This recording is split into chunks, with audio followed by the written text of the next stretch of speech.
The issue was to review the recommendation of the Mobile Van Public Access Subcommittee on May 5th, 1994 concerning the following application.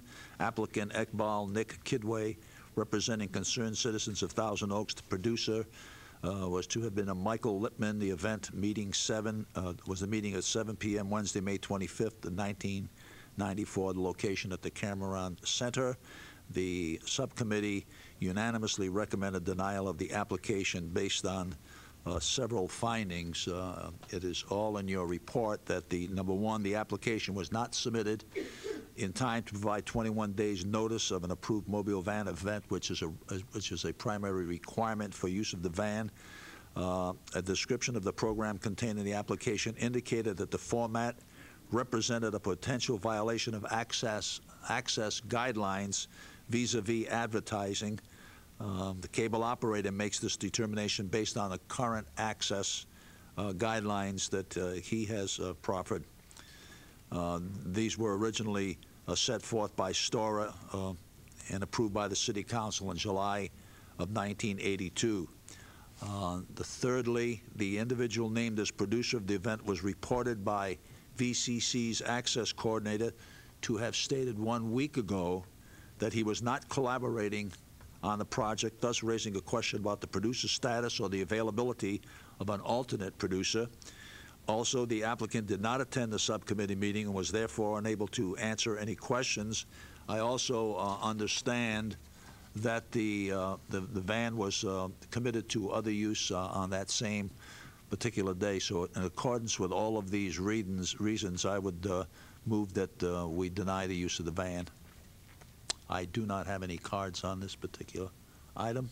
Is there any discussion on it? I just wanted to point out that also in the report is a clarification of their recommendation as far as the access guidelines, if anyone needed to refer to that. Okay. Vote, please.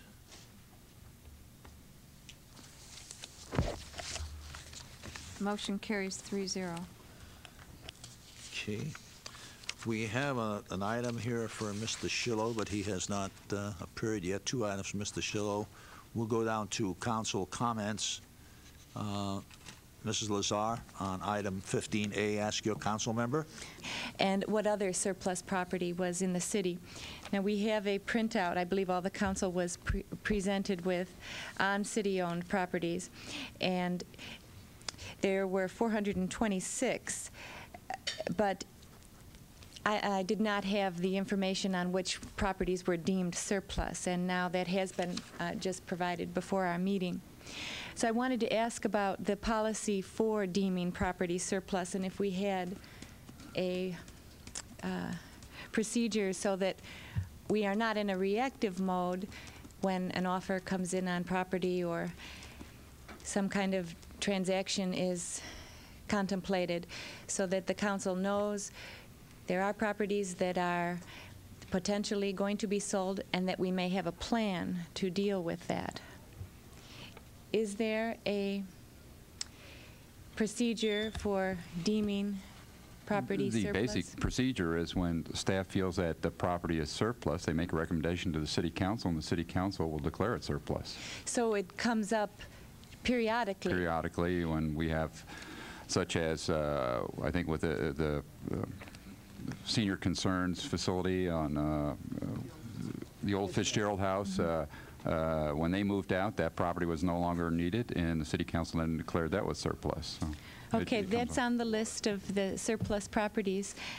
I just wanted to ask that we do let it be known on some of these that they are available for purchase, and this little house on Hillcrest that the city purchased in 1989 was not communicated to be available, and it concerned me as a council member that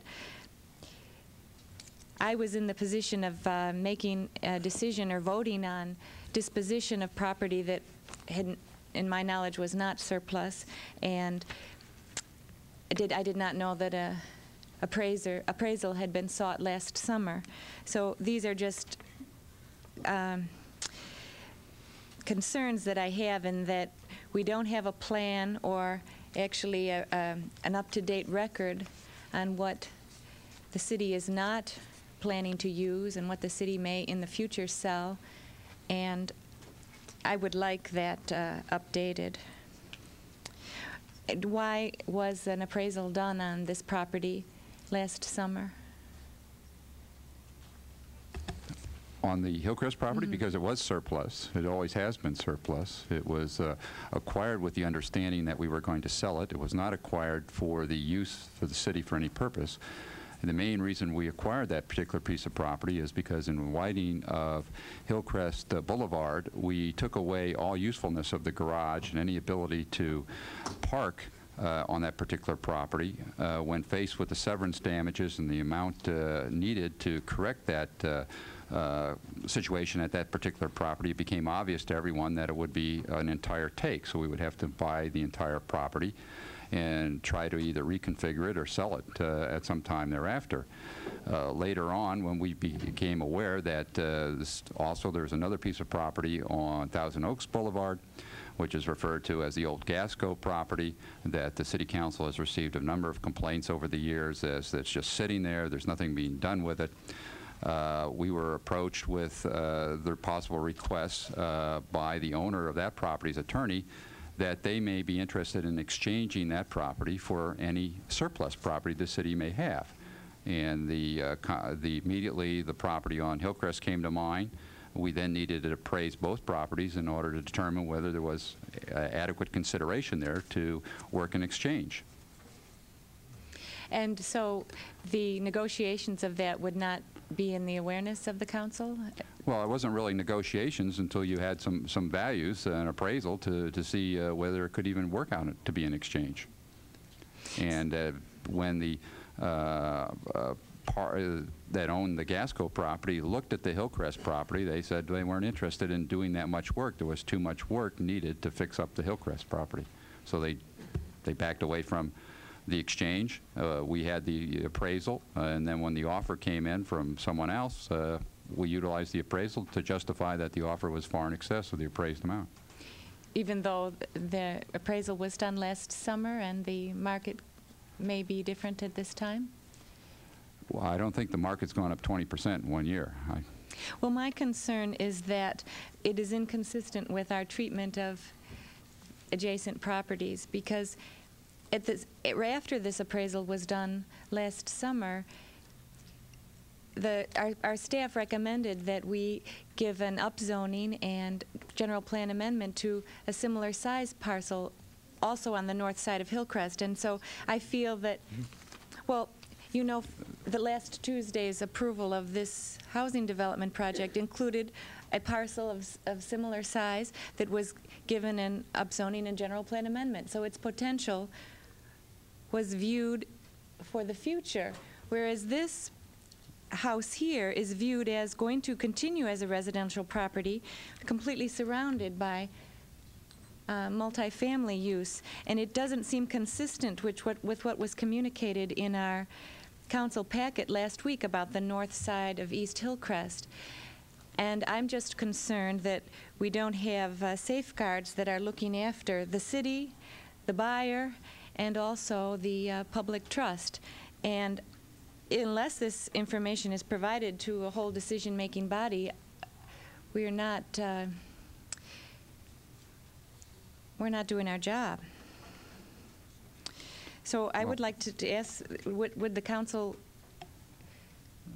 want to review the circumstances, the adjacent zoning, and more detailed information on this transaction?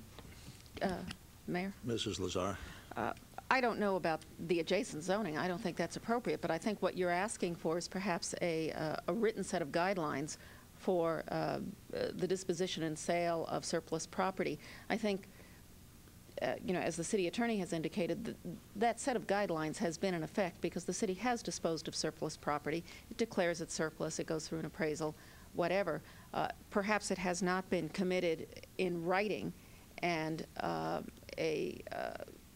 an outline of that process could be formalized, and perhaps that would give a greater sense of security if one had some question or doubt. Would that be more satisfactory for you? I'd certainly be willing to move to to formulate those guidelines. Yes, that is precisely what is needed, and also some consistency in our interactions as a council, and that one individual council member is not requesting of city staff to have appraisals sought, and that we are encouraging the use of local professionals in the field if we do not need to go out to bid. Those issues, I think, are some that we should give our attention to. Well, I think you have certainly several different issues here, and the process can certainly be put into writing and reviewed as to whether or not it is appropriate. The issue of the adjacent zoning, it really isn't adjacent zoning. That the properties that you just alluded to as having been discussed by the council are a distance down Hillcrest and removed, significantly different in their terrain and their accessibility. So I think that there's certainly a question of appropriateness, and that has to be reviewed by the city when it reviews the general plan and the appropriateness of the land use designations within the general plan. Well, that's exactly it, the appropriateness of the land use designations, because when this arrived to the council as an issue to vote on whether or not to dispose of this property because an offer had been received in Public Works, I asked what the adjacent zoning was, and that was not available at the time that we were to vote on this, and I feel that that is very important information. And the adjacent property was given an upzoning for different land use, so why then are we looking a myopic view on this particular parcel? And are we looking after the city's best interest? Well, prior to the time that this item came to the city council, we received an offer from the adjacent property owner to buy that particular piece of property to incorporate it into his development. And the city council at that time felt no, they didn't want to sell it at the price he was willing to pay for the property, which was far less than what we're getting today. So that decision has already been made by the council. It was before you were on the council, but that decision was made. Mr. Schillo? Yeah, first of all, I want to say I'm sorry to be late. Business kept me, but that's only the second time in 10 years, so I hope you'll. But anyhow, the point I wanted to ask about is, was that property on Hillcrest, the house with no access, was that put on the market? Was it known to the public that that was for sale? Was it advertised? Yes, when we first did it, Public Works listed it for sale. Tried to write to various people in the community who might be interested in it. You have to find a certain buyer for that kind of house because it is a fixer-upper. It's not a kind of house that somebody can move in right away. So it's not your normal that you would list on a listing for somebody to go to a broker and move right in. We contacted various people that we knew that did do that kind of work, bought houses, fixed them up, and then spec. But it was advertised. Yes, we did do some advertising at that time. And the problem, as I remember, the property was that there was no access to it with a car. You can't get there. Right. The real problem is that because of the elevation change between Hillcrest and the home, that there's the garage. We made, in essence, by that difference in elevation, we rendered the garage useless and the driveway useless. So now there's no way to park a car off the street for that particular house. And if you want to build a garage, you will have to incur substantial expenses with retaining walls and driveways in order to get any cars off the street and onto the property.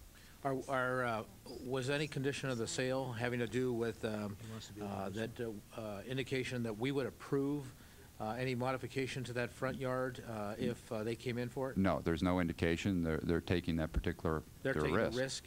So I'm not sure that they don't have an escape clause. If they don't get the approval, they don't have to buy it. But there was no assurances to them that Public Works or Planning would approve whatever proposal that they made on how to park a couple cars off the street. And is the party that purchased it living in the property? They plan to fix it up and then live in it. I think they eventually may try to sell it, but I think at the price they're paying for that property, I don't think they can make any money to speculate on a sale right now. So I think it's a unique individual that's willing to spend his time and effort to fix it up, not looking for a profit, and then live in it. Okay, I really think that we do have a process, and I think we should adhere to our process. In other words, if the process is that we should advertise it to the public and make sure that do our best in making sure that everyone is aware of the fact that a city property is for sale, that is a proper method of disposing of property. And I do think that if we have city property, don't we also have to make it available to other public agencies first? So that's correct. We send notices to the school district and the Park and Rec district, as well as the Housing Authority. okay, thank you.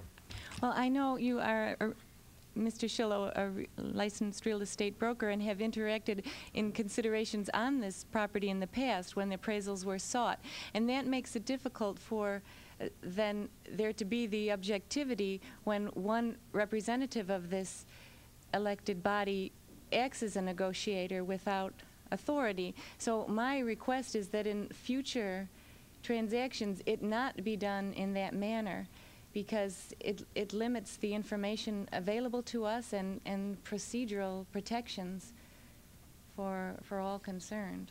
Let me speak to that, because I don't know where you got the information. First of all, I am a licensed real estate broker. I haven't sold or purchased property since the early 80s. So that's over 10 years ago. And secondly, I had absolutely nothing to do with this property except as a council member. I had asked for no appraisals. I had nothing whatsoever to do with this property. So I don't know where that information came from. No, with the swap of this property with the Gasco station. Apparently that was through you and the city attorney, and that also they offered to buy this property next to the new government center. Also, a member of the public approached you. So unless, and that kind of procedure is too loose, I think. It needs to be done in some structured format. And that is just my concern, and this is a little house on Hillcrest, but I think it points to the lack of procedural guidelines for all these 400 and some properties on our list. So we can arrest this at this point now. I think it points out a need for structure and communication. Well, there is one other thing that you said there, I think, to make sure the public is clear on this, and that is that I will not stop taking telephone calls from people. If somebody calls me and says that they're interested in a piece of property, I pass that information on to the city manager, who then talks to the city attorney. I don't get involved in it. So if the people at Gasco, when we were talking about that, I was trying to get, and so was Councilmember Lazar, trying to get this property cleaned up. And I think I know Alex has been trying for years to get this property cleaned up, because it is a mess and it continues to be a mess. And so we're interested in that. So when the attorney representing the owner of that property indicated that he might be interested in looking at some property on Hillcrest, I passed that information on to the city manager. I did not get involved in that in any way, shape, or form. So passing information on and getting involved in some sort of a transaction are two distinct things, and very, very different. I, as a council member, do not get involved in city transactions in any way, shape, or form. That's the city manager and the city attorney's job. I think the public expects that as elected representatives we are a policy-making body. And if appraisal is sought last summer for 3 distinct properties, and the council is not aware of that until 6-7 months later when we decide to buy one of those properties adjacent to the new government center, I feel policy has been set without awareness of this council, because already information is requested on the purchase. I feel that it's not emanating, it's not coming from those that are ultimately responsible for the... You want to clarify that? The policy hasn't been set. All we're trying to do with an appraisal is get enough information so people can are we interested in this or not interested? If the council isn't interested, it dies there. No further step. The appraisal is just a piece of information that lets you know how much a particular piece of property is worth. Well, let me just request that when appraisals are sought, that it appears somewhere to the city council, whether it's in the consent calendar or some other method of communication, so that this body knows that a path has been set in some direction, whether it's definitive or not, that there is some awareness. Well, it would seem to me that whenever we've been involved in the negotiation or the prospects of acquiring property, we have always, when it was appropriate to have a closed session due to negotiations, the council has always been totally informed as to what the appraised values were and what the asking prices were and all of that.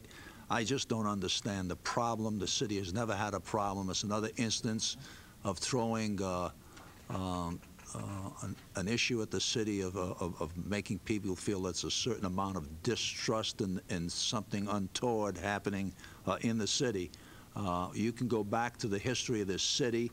There has not been one parcel of ground nor one piece of property that the city has handled that has not yielded a substantial return for the city. There's only one that is possibly in jeopardy, and that was the one of Linfin, where one council person did get very involved in it, and I don't hear any comments being made about that one, but one council person got very involved in that, and I don't know if we're ever going to get our $850,000 back from that. The other ones were very successful transactions. It's my understanding that we're getting back more for this than what we paid. Well, in terms of it's hard to say because we needed the property for the street. We need the property for the street, so we keep in the street. The Fitzgerald House will get much more than what was laid out for that. The Circuit City site, we got much more than that. We have a driving range site that is we bought for $525,000. It's probably worth $8 million. We've got 10 acres adjacent to Old City Hall that's probably worth a couple of $1 million. We bought it for $80,000. And let me tell you that part of these properties, when they were acquired for certain reasons, and there were declarations made and decisions made by this council that they would ultimately be sold, vis-a-vis this property, vis-a-vis the Beale Street property, vis-a-vis the Greenwich Redevelopment Agency number 1 property, vis-a-vis the Circuit City property, and I can name several others that when we bought it, that was a purpose, that was, we weren't buying it to buy and sell property for a profit. We were buying it to free up something else or for some other purpose, but made statements that we intended to dispose of that property at the proper time, and I think everything has been done in order and properly, and I don't see any problem with our procedures. I have 2 cards on this particular item. I'll call at this time. Jack Dwyer. Please again your name and the city of residence for the record. Mayor Fiore, fellow council people, and staff, my name is Jack Dwyer. I reside at 641 Kindale Lane in the city of Thousand Oaks. I am a real estate professional. I've been in the business for more than 20 years, specializing in the Canal Valley. To the best of my knowledge, I don't know of the time when the city of Thousand Oaks has ever sold a parcel of land or a improved property for less than value. What has concerned me is that there has been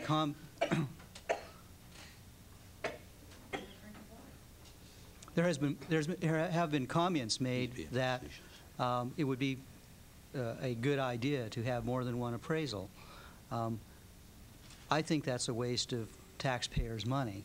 I think we need a good, competent MAI appraiser to make an appraisal.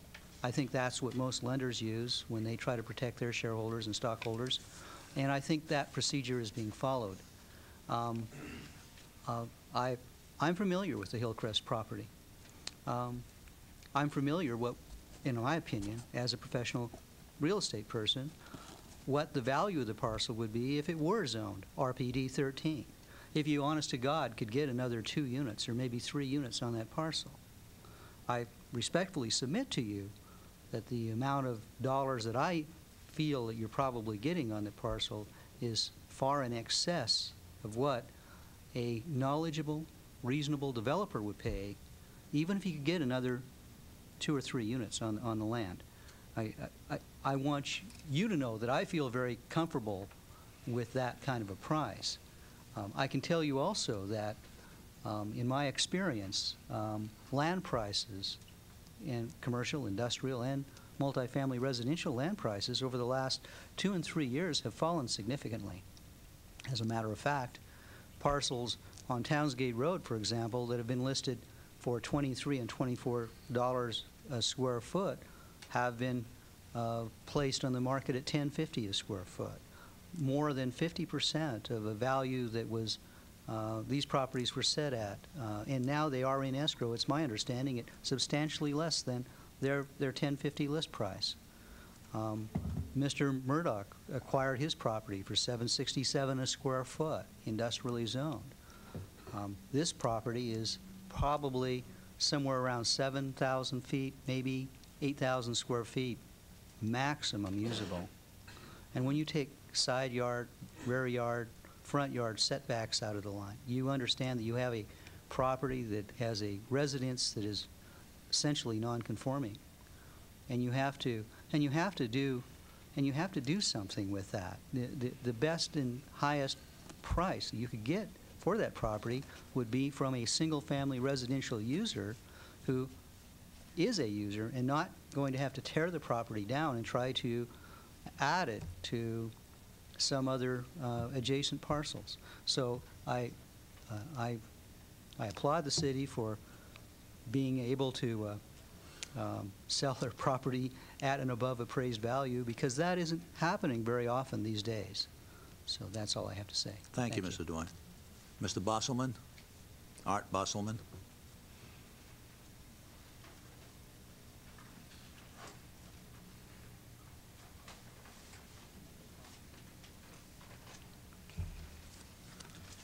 My name is Art Bosselman. I'm a real estate appraiser here in Thousand Oaks. My residence is 256 Maynard Avenue, Newbury Park. I've been a real estate appraiser in the city of Thousand Oaks since 1972. I've appraised many properties for and behalf of the city of Thousand Oaks. I've appraised many properties for property owners in the city of Thousand Oaks who have had their properties acquired by the city of Thousand Oaks. I fortunately am not involved with any of the properties here at hand.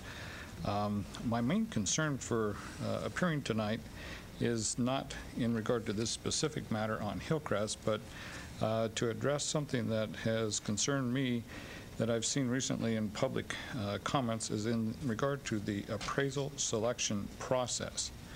And having been an appraiser, I'd like to state, first, I'm very active in the Ventura County Appraisal Institute chapter. I'm an officer in that chapter. I've been in the Southern California chapter for over 20 years, and I'd like to address 2 or 3 items. One is that for an appraisal, the typical procedure is to have someone appraise a property who is qualified, who has the experience and the background. I've been an appraiser for almost 30 years, and I am not qualified to appraise a single-family home. My background is in condemnation, street widenings, street access, road openings, commercial properties, shopping centers, that type of thing. I'm not qualified to appraise a single-family home. So I think in the appraisal process, I'd like to make it very clear that the person who is hired to appraise a property should be someone who has the qualifications and experience and competency. In that regard, I think the appraiser's location of his office is not that critical. I've appraised properties in all 10 cities in Ventura County, City of Westlake, City of Agoura Hills, City of Calabasas. I don't go up to Santa Barbara. I don't go into Los Angeles County beyond Calabasas. I do specialize in certain property types,